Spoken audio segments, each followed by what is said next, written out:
Hello and welcome to the back pain handout. Back pain is an extremely common and painful condition.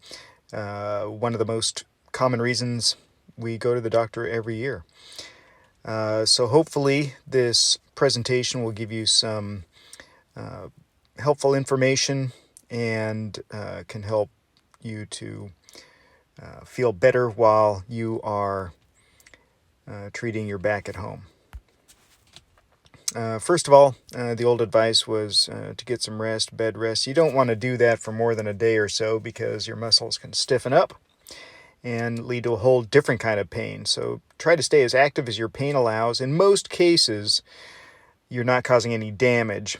Pain does not necessarily signal damage. Heat and ice. I get this question all the time. Which one should I use? I often say both. They do different things and they're both helpful in their own ways. So personally, I find heat to be the most effective for me when I have muscle spasm or pain or stiffness. Ice can calm down inflammation and can be helpful in its own way. Generally, over-the-counter medicines are really superior to a lot of the prescription things that we provide to patients. So feel free to use good old vitamin M, Motrin, ibuprofen, naproxen might be actually my favorite anti-inflammatory, and this is over-the-counter Aleve at dosages of 500 milligrams twice a day. Some of the topical agents too, the menthol-based preparations like Tiger Balm, Icy Hot, or capsaicin cream, which is made from chili peppers, can also be helpful for back pain. Be advised that it will burn for a day or two and then the pain often gets numb.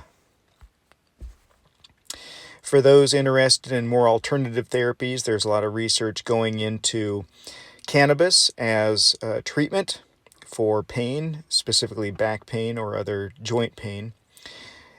If you are going to pursue this avenue, I recommend pursuing a high CBD content variety. CBD is the pain-relieving portion of cannabis. THC is the psychoactive component, so you really want to minimize that. Opiate medications are not recommended as strongly as they have been in the past. They come with a lot of potential side effects, including dependence, constipation, sedation. Certainly they do work for some people, but like I said, the over-the-counter remedies are often superior to drugs like Percocet. I often recommend staying active, as I mentioned, and yoga is a great way to do that. Yoga or Pilates, Tai Chi is another one, especially for older folks with balance issues. And here's another study on the benefits of Pilates for back pain and a link to a YouTube video that you can check out for your information. So what happens with what we call mechanical low back pain, that is back pain that's due to muscle spasm or myofascial pain? This is not your disc herniation. This is not a mass in the spine. So people with run-of-the-mill back pain generally feel better in 2 weeks, and doctors don't consider it too out of the ordinary for it to go on for 6 weeks. But at the 6-week mark, this is when we start thinking about imaging like x-rays. We can always pursue physical therapy.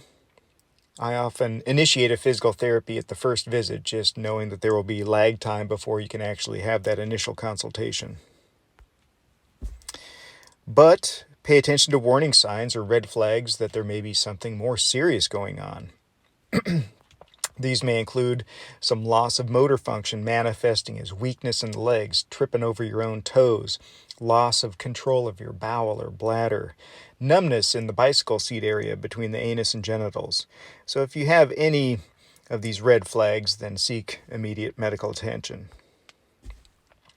The great John Sarno, MD, Seattle area physician, wrote the Bible on treating your back pain.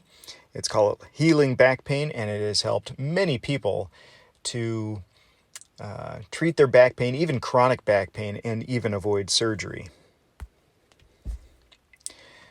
This advice about alternating sitting and standing goes along with being as active as your pain allows.